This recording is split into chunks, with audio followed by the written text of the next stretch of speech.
Excellency Pedro साचेज, Gujarat के governor Acharya Devvrat जी, भारत के रक्षा मंत्री श्रीमान राजनाथ सिंह जी, विदेश मंत्री श्रीमान एस जयशंकर जी, यहां के लोकप्रिय मुख्यमंत्री श्रीमान भूपेंद्र भाई पटेल, स्पेन और राज्य सरकार के मंत्रीगण, एयरबस और टाटा टीम के सभी साथी, देवी और सज्जनों, नमस्कार। बुएनोस दियास।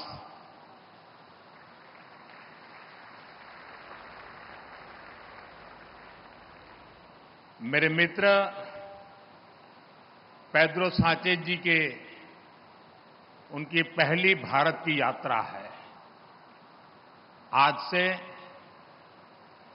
हम भारत और स्पेन की पार्टनरशिप को नई दिशा दे रहे हैं। हम C-295 ट्रांसपोर्ट एयरक्राफ्ट के प्रोडक्शन की फैक्ट्री का शुभारंभ कर रहे हैं। ये फैक्ट्री भारत स्पेन संबंधों को मजबूती देने के साथ ही make in India, make for the world इस मिशन को भी सशक्त करने वाली है। मैं एयरबस और टाटा की पूरी टीम को बहुत बहुत शुभकामनाएं देता हूं।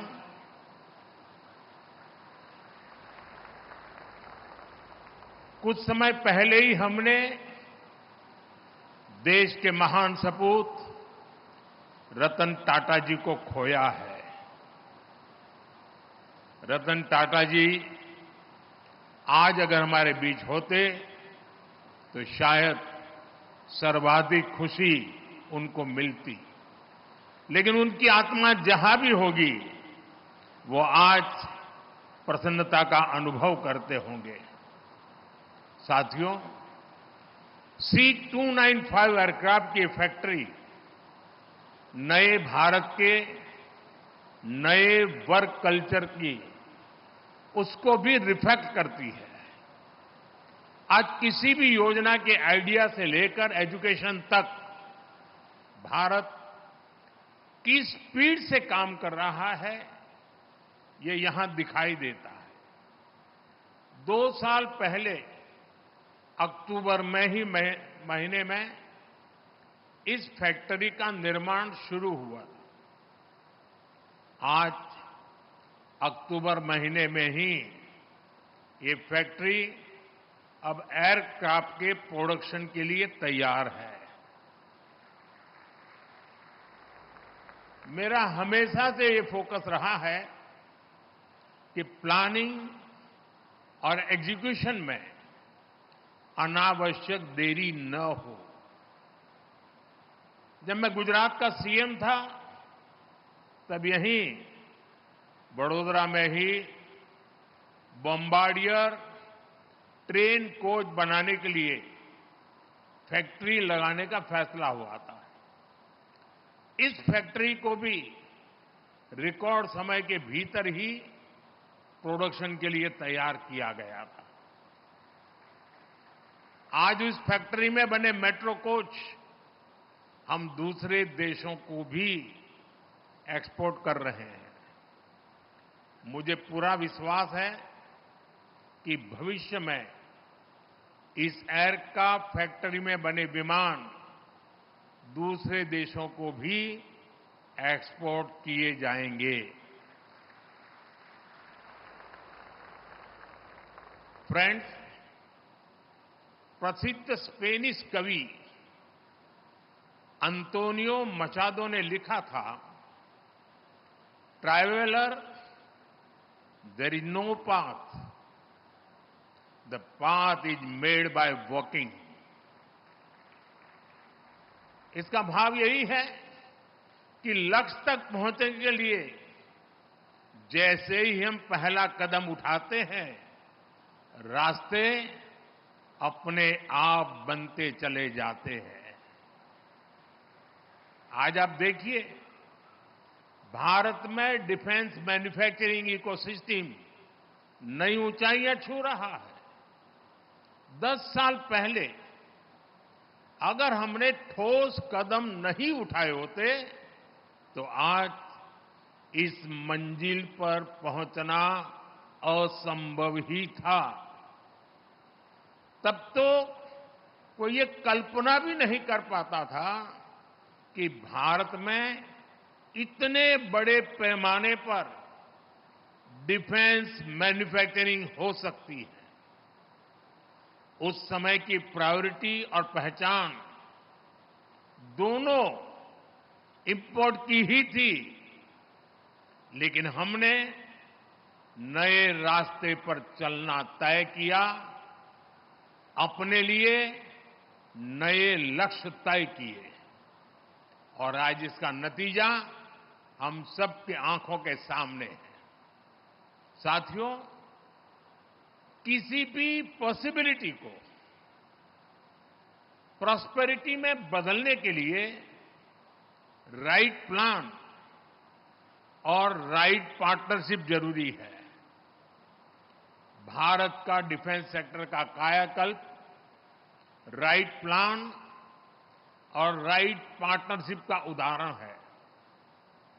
बीते दशक में देश ने ऐसे अनेक फैसले लिए जिससे भारत में एक वाइब्रेंट डिफेंस इंडस्ट्री का विकास हुआ। हमने डिफेंस मैन्युफैक्चरिंग में प्राइवेट सेक्टर की भागीदारी को विस्तार दिया, पब्लिक सेक्टर को एफिशिएंट बनाया, ऑर्डिनेंस फैक्ट्रीज को 7 बड़ी कंपनियों में बदला, डीआरडीओ और एचएएल को सशक्त किया, यूपी और तमिलनाडु में 2 बड़े डिफेंस कॉरिडोर बनाए। ऐसे अनेक निर्णयों ने डिफेंस सेक्टर को नई ऊर्जा से भर दिया। आईडेक्स यानी इनोवेशन फॉर डिफेंस एक्सीलेंस जैसी स्कीमों ने स्टार्टअप्स को गति दी। बीते 5-6 सालों में ही भारत में करीब 1000 नए डिफेंस स्टार्टअप्स बने हैं। बीते 10 वर्षों में भारत का डिफेंस एक्सपोर्ट 30 गुना बढ़ा है। आज हम दुनिया के 100 से अधिक देशों को डिफेंस इक्विपमेंट एक्सपोर्ट कर रहे हैं। साथियों, आज हम भारत में स्किल्स और जॉब क्रिएशन पर बहुत अधिक फोकस कर रहे हैं।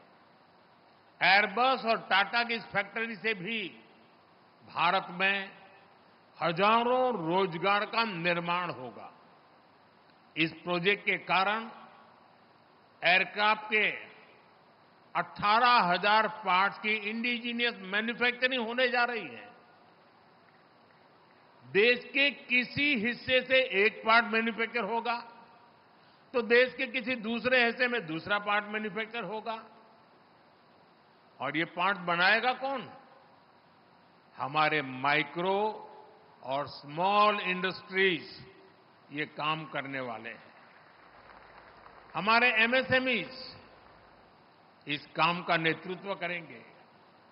हम आज भी दुनिया की बड़ी एयरक्राफ्ट कंपनियों के लिए पार्ट्स के बड़े सप्लायर में से एक है। इस नई एयरक्राफ्ट फैक्ट्री से भारत में नई स्किल्स को, नए उद्योगों को बहुत बल मिलेगा। साथियों, आज के इस कार्यक्रम को मैं ट्रांसपोर्ट एयरक्राफ्ट की मैन्युफैक्चरिंग से आगे बढ़कर के देख रहा हूं। आप सभी ने पिछले एक दशक में भारत के एविएशन सेक्टर की अनप्रेसिडेंटेड ग्रोथ और ट्रांसफॉर्मेशन को देखा है। हम देश के सैकड़ों छोटे शहरों तक एयर कनेक्टिविटी पहुंचा रहे हैं। हम पहले से ही भारत को एविएशन और एमआरओ डोमेन का हब बनाने के लिए काम कर रहे हैं। ये इकोसिस्टम भविष्य में made in India civil aircraft का रास्ता भी बनाएगा। आप जानते हैं कि अलग अलग भारतीय एयरलाइंस ने 1200 नए एयरक्राफ्ट खरीदने का ऑर्डर किया है दुनिया को। अब शायद दुनिया की कंपनी किसी और देश का ऑर्डर ही नहीं ले पाएगी। यानी भविष्य में भारत और दुनिया की जरूरतों को पूरा करने के लिए सिविल एयरक्राफ्ट की डिजाइन से लेकर मैन्युफैक्चरिंग तक इस फैक्ट्री की बड़ी भूमिका होने वाली है। साथियों, भारत के इन प्रयासों में वडोदरा शहर एक कैटलिस्ट की तरह काम करेगा। ये शहर पहले से ही एमएसएमईज का स्ट्रांग सेंटर है। यहां हमारी गतिशक्ति यूनिवर्सिटी भी है। ये यूनिवर्सिटी हमारे अलग अलग सेक्टर के लिए प्रोफेशनल्स तैयार कर रही है। वडोदरा में pharma sector, engineering and heavy machinery, chemicals and pharmaceuticals, power and energy equipment, ऐसे अनेक सेक्टर से जुड़ी अनेकों कंपनियां वडोदरा में है। अब ये पूरा क्षेत्र भारत में एविएशन मैन्युफैक्चरिंग का भी बड़ा हब बनने जा रहा है।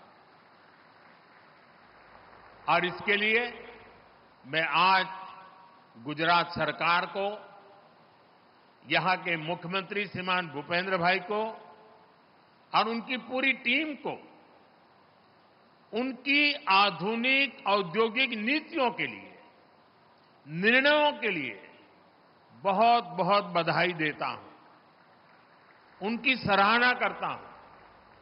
साथियों, वडोदरा में एक और खास बात है। ये भारत का एक महत्वपूर्ण कल्चरल सिटी भी है। ये हमारी सांस्कृतिक नगरी है। इसलिए आज स्पेन के आप सभी साथियों का यहां वेलकम करने में मुझे विशेष खुशी हुई है। भारत और स्पेन के बीच कल्चरल कनेक्ट का अपना महत्व है। मुझे याद है, फादर कार्लोस वेले स्पेन से आकर यहीं गुजरात में बस गए थे। उन्होंने अपने जीवन के 50 वर्ष यहीं बिताए। अपने विचारों और लेखन से हमारी संस्कृति को समृद्ध किया। मुझे उनको कई बार मिलने का सौभाग्य भी मिला। उनके महान योगदान के लिए हमने उनको पद्मश्री से सम्मानित भी किया। अब मैं इतना कह रहा हूं, तब तक किसी के गले नहीं उतरेगा, लेकिन हम लोग गुजरात में उनको फादर वालेस कहते थे और वो गुजराती में लिखते थे। अनेक गुजराती साहित्य की उनकी किताबें समृद्ध हमारा सांस्कृतिक विरासत है। साथियों, मैंने सुना है कि स्पेन में भी योगा बहुत पॉपुलर है। स्पेन के फुटबॉल को भी भारत में बहुत पसंद किया जाता है।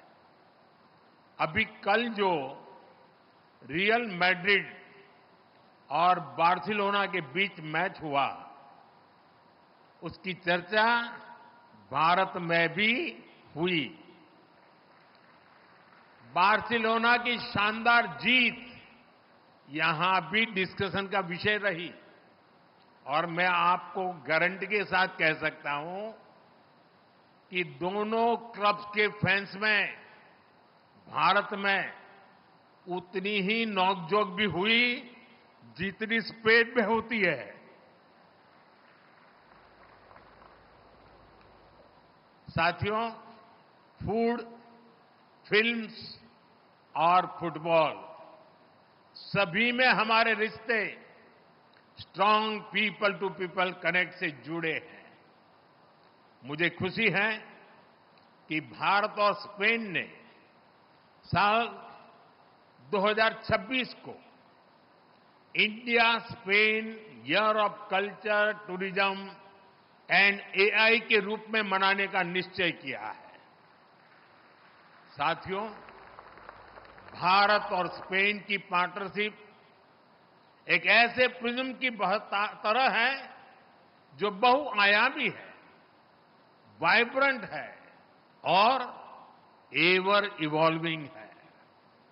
मुझे विश्वास है कि आज का ये इवेंट भारत और स्पेन के बीच ज्वाइंट कोलैबोरेशन वाले अनेक नए प्रोजेक्ट्स को प्रेरित करेगा।